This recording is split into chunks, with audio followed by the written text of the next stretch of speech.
ഇന്ന് നമുക്ക് condensed milk ഒന്നും ചേർക്കാതെ തന്നെ നല്ല ടേസ്റ്റി ആയിട്ടുള്ള അതുപോലെ ഒരുവിധം നന്നായിട്ട് കുറുകിയ നമ്മുടെ സേമിയ പായസം എങ്ങനെയാണ് തയ്യാറാക്കുന്നതെന്ന് നോക്കാം. ഇത് മിക്കവാറും എല്ലാവർക്കും അറിയാവുന്ന റെസിപ്പി ആയിരിക്കും. എങ്കിലും കുറേ പേരൊക്കെ സേമിയ പായസം ഉണ്ടാക്കുമ്പോൾ വല്ലാതെ കട്ട പിടിച്ച പോലായി, പിന്നെ ആ സേമിയ നന്നായിട്ട് വെന്ത് കിട്ടിയില്ല, അങ്ങനെ ഒത്തിരി കാര്യങ്ങൾ പറഞ്ഞെനിക്ക് മെസ്സേജൊക്കെ ചെയ്തിട്ടുണ്ടായിരുന്നു. അപ്പോൾ അതുകൊണ്ടാണ് ഞാനിന്ന് ഈ ഒരു റെസിപ്പി പോസ്റ്റ് ചെയ്യുന്നത്. അപ്പോൾ നമുക്ക് എങ്ങനെയാണ് നല്ല ടേസ്റ്റി ആയിട്ടുള്ള ഈ സേമിയ പായസം തയ്യാറാക്കുന്നതെന്നൊന്ന് നോക്കാം. അതിനു മുമ്പ് നിങ്ങൾ ഇതുവരെ എൻ്റെ യൂട്യൂബ് ചാനൽ സബ്സ്ക്രൈബ് ചെയ്തിട്ടില്ല, അഥവാ ആദ്യമായിട്ടാണ് എൻ്റെ യൂട്യൂബ് ചാനൽ കാണുന്നതെന്നുണ്ടെങ്കിൽ മറക്കാതെ അന്നൂസ് റെസിപ്പീസ് എന്നുള്ള ഈ ചാനലൊന്ന് സബ്സ്ക്രൈബ് ചെയ്യണം കേട്ടോ. സബ്സ്ക്രൈബ് ചെയ്തതിന് ശേഷം എൻ്റെ തൊട്ടടുത്തുള്ള ആ ബെല്ലൈക്കൺ കൂടി പ്രസ് ചെയ്യണം. എങ്കിലേ ഞാൻ അപ്ലോഡ് ചെയ്യുന്ന പുതിയ വീഡിയോകളുടെയൊക്കെ നോട്ടിഫിക്കേഷൻ നിങ്ങൾക്ക് ലഭിക്കത്തുള്ളൂ. അപ്പം നല്ല ടേസ്റ്റി ആയിട്ടുള്ള ഈ സേമിയ പായസം എങ്ങനെയാണ് തയ്യാറാക്കുന്നതെന്ന് നമുക്കൊന്ന് കണ്ടിട്ട് വരാം. ഇന്നത്തെ നമ്മുടെ സേമിയ പായസം ഉണ്ടാക്കുന്നതിന് ആദ്യം തന്നെ നമുക്കതിനുള്ള ആ സേമിയയും അതുപോലെ കാഷ്യൂനട്ടും കിസ്മിസും ഒക്കെ ഒന്ന് നെയ്യിൽ വറുത്തെടുക്കണം. അതിന് വേണ്ടിയിട്ട് ഞാനിവിടെ പാൻ അടുപ്പത്ത് വെച്ചിട്ടുണ്ട്. ഇതിലേക്ക് നമുക്കൊരു 2 ടേബിൾ സ്പൂൺ നെയ്യൊന്ന് ചേർത്ത് കൊടുക്കാം. നിങ്ങളുടെ ഇഷ്ടത്തിനനുസരിച്ച് എടുക്കാം കേട്ടോ. കുറച്ചേറെ നെയ്യൊക്കെ ചേർക്കുന്നത് നല്ലതായിരിക്കും, പായസമല്ലേ. ഞാനിവിടെ ഒരു 2 ടേബിൾ സ്പൂണോളം നെയ്യ് ഇതിലേക്ക് ഒന്ന് ചേർത്ത് കൊടുത്തിട്ടുണ്ട്. നമ്മുടെ നെയ്യൊന്ന് ചൂടായി വരുമ്പോൾ അതിലേക്ക് കുറച്ച് കാഷ്യൂനട്ട് ഒന്ന് ചേർത്ത് കൊടുക്കാം. ഞാനിവിടെ ഒരു 10-13 കാഷ്യൂനട്ട് എടുത്തിട്ടുണ്ട്. നിങ്ങളുടെ ഇഷ്ടത്തിനനുസരിച്ച് ചേർത്ത് കൊടുക്കുക കേട്ടോ. ഇതൊന്ന് ലൈറ്റ് ബ്രൗൺ കളർ ആകുന്നവരെ നമുക്കൊന്ന് ഈ നെയ്യിലൊന്ന് വറുത്തെടുക്കാം. ഇപ്പോൾ നമ്മുടെ കാഷ്യൂനട്ട് ചെറുതായിട്ടൊന്ന് റോസ്റ്റായി കിട്ടിയിട്ടുണ്ട്. ഈ സമയം ഇതിലേക്ക് കുറച്ച് ഉണക്ക മുന്തിരി ചേർത്ത് കൊടുക്കാം. ഞാനിവിടെ ഒരു 1.5-2 ടേബിൾ സ്പൂണോളം ഉണക്ക മുന്തിരിയാണ് എടുത്തിട്ടുള്ളത്. ഇതുകൂടി ഒന്ന് നന്നായിട്ട് റോസ്റ്റ് ചെയ്തതിന് ശേഷം നമുക്കിത് ഈ നെയ്യിൽ നിന്ന് കോരി മാറ്റണം. ഇപ്പോൾ നമ്മുടെ കാഷ്യൂനട്ടും അതുപോലെ കിസ്മിസും ഇവിടെ നന്നായിട്ട് റോസ്റ്റ് ആയിട്ടുണ്ട്. ഇതുകൊണ്ട് നന്നായിട്ട് ഒന്ന് വീർത്ത് വന്നിട്ടുണ്ട്. ഇത് നമുക്ക് ഈ നെയ്യിൽ നിന്ന് കോരി മാറ്റാം.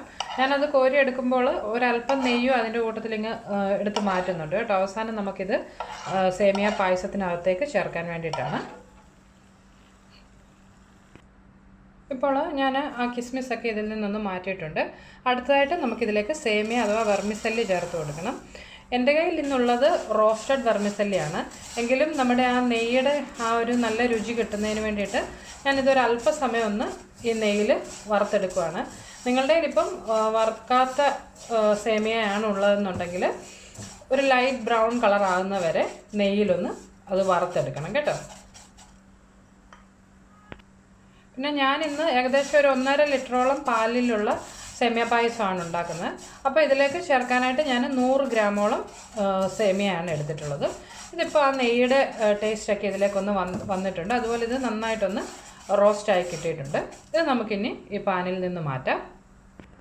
അടുത്തതായിട്ട് ഇന്നത്തെ നമ്മുടെ പായസത്തിന് വേണ്ടിയിട്ട് ഞാനിവിടെ ഒരു 1.5 ലിറ്റർ പാലെടുത്തിട്ടുണ്ട്. ഇത് നല്ല തിക്കായിട്ടുള്ള പാലാണ് കേട്ടോ. വെള്ളമൊന്നും ചേർത്ത് നീട്ടാത്ത പാലാണ് ഞാനിവിടെ എടുത്തിട്ടുള്ളത്. ഇതിലേക്ക് ഒരു 1/2 കപ്പ് വെള്ളം കൂടി ചേർത്ത് കൊടുക്കുകയാണ്. ഒത്തിരി വെള്ളം ചേർത്തിട്ടുണ്ടെങ്കിൽ പാലങ്ങ് വല്ലാതെ നീണ്ടുപോകും. നമുക്ക് ആ സേമിയ പായസം നല്ല ഒരു കൺസിസ്റ്റൻസി കിട്ടണമെങ്കിൽ 1.5 ലിറ്റർ പാലിലേക്ക് ഒരു 1/2 കപ്പ് അല്ലെങ്കിൽ ഒരു 1/4 കപ്പ് വെള്ളം ചേർത്താൽ മതി. ഇനി ഈ പാല് തിളച്ച് വരുന്നവരെ നന്നായിട്ട് ഇളക്കി കൊടുത്തുകൊണ്ടിരിക്കണം.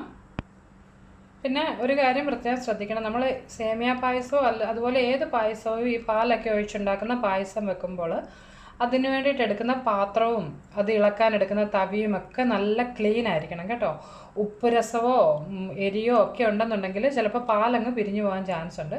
അതുകൊണ്ട് നന്നായിട്ട് കഴുകിയ പാത്രത്തിലേ ഇത് ഉണ്ടാക്കാവുള്ളൂ.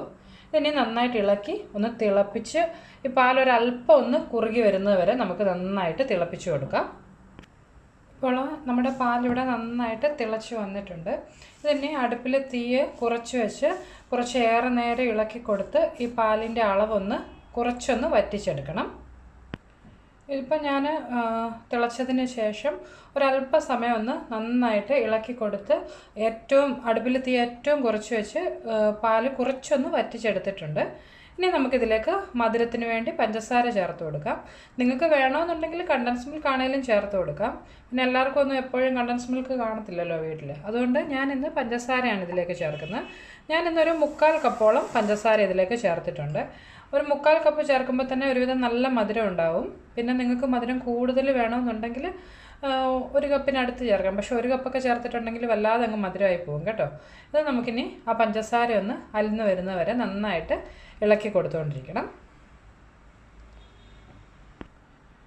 ഇപ്പോൾ നമ്മുടെ പഞ്ചസാരയൊക്കെ നന്നായിട്ട് അലിഞ്ഞ് വന്നിട്ടുണ്ട് ഇതിലേക്ക്. ഈ സമയം നമ്മൾ വറുത്ത് വെച്ചിട്ടുള്ള നമ്മുടെ സേമിയ ഇതിലേക്ക് ചേർത്ത് കൊടുക്കാം. ഇത് ചേർത്തതിന് ശേഷം നന്നായിട്ട് അടി കൂട്ടി ഇളക്കി കൊടുക്കണം. ചിലപ്പോൾ ഇത് അടിക്ക് പിടിക്കാൻ ചാൻസ് ഉണ്ട്. നന്നായിട്ട് ഇളക്കി കൊടുക്കണം. ഈ സേമിയ വെന്ത് കിട്ടാനായിട്ട് കുറച്ച് സമയം വേണ്ടി വരും. ഏകദേശം ഒരു 10-12 മിനിറ്റേലും മിനിമം വേണ്ടി വരും കേട്ടോ. അപ്പം കൈ മാറ്റാതെ നന്നായിട്ട് ഇത് ഇളക്കി കൊടുത്തുകൊണ്ടേയിരിക്കുക.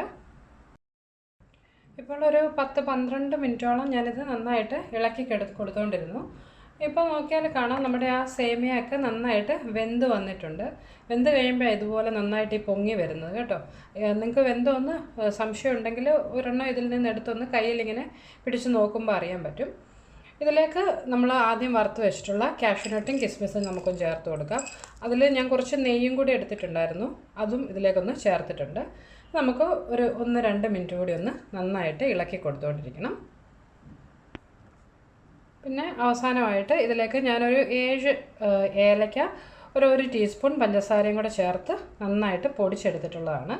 ഇതിന് പകരം മുഴുവൻ ഏലക്ക ആയിട്ടാണെങ്കിലും നിങ്ങൾക്ക് ചേർക്കാം. അപ്പോൾ മുഴുവനായിട്ടുള്ള ഏലക്ക ചേർക്കുകയാണെന്നുണ്ടെങ്കിൽ ഈ വെർമിസെല്ലി വേവിക്കുന്നതിൻ്റെ ഒപ്പം തന്നെ അങ്ങ് ചേർക്കുകയാണെങ്കിൽ നല്ല ആ ഫ്ലേവർ കിട്ടും. ഞാനിപ്പോൾ പൊടിയായിട്ടാണ് ചേർത്തിട്ടുള്ളത്. ഇത് ഒരു മിനിറ്റ് കൂടി ഒന്ന് നന്നായിട്ട് ഇളക്കിയതിന് ശേഷം നമുക്ക് തീ ഓഫ് ചെയ്യാം. ഇപ്പം നിങ്ങൾ നോക്കുമ്പോൾ ഇത് അത്രയ്ക്ക് അങ്ങ് കുറുകിയൊന്നും അല്ല ഇരിക്കുന്നത്. പക്ഷേ ഈ വെർമിസെല്ലി കുറച്ച് നേരം ഇരുന്ന് കഴിയുമ്പോൾ കുറച്ചുകൂടി ഒന്ന് വേകും. അന്നേരം നമ്മുടെ ഈ പാല് കുറച്ചുകൂടി തിക്കാവുകയും ചെയ്യും. അതുകൊണ്ട് നിങ്ങളിത് വല്ലാതെ അങ്ങ് തിക്കായതിന് ശേഷം ഓഫ് ചെയ്യാൻ വെയിറ്റ് ചെയ്യില്ല കേട്ടോ. ഇപ്പോൾ ഒരു മിനിറ്റ് കഴിഞ്ഞിട്ടുണ്ട്. ഇനി നമുക്ക് അടുപ്പിലെ തീ ഒന്ന് ഓഫ് ചെയ്യാം. അതിനുശേഷം ഞാനിതിലേക്ക് ഒരു നുള്ള് ഉപ്പ് കൂടി ഒന്ന് ചേർത്ത് കൊടുക്കുകയാണ്.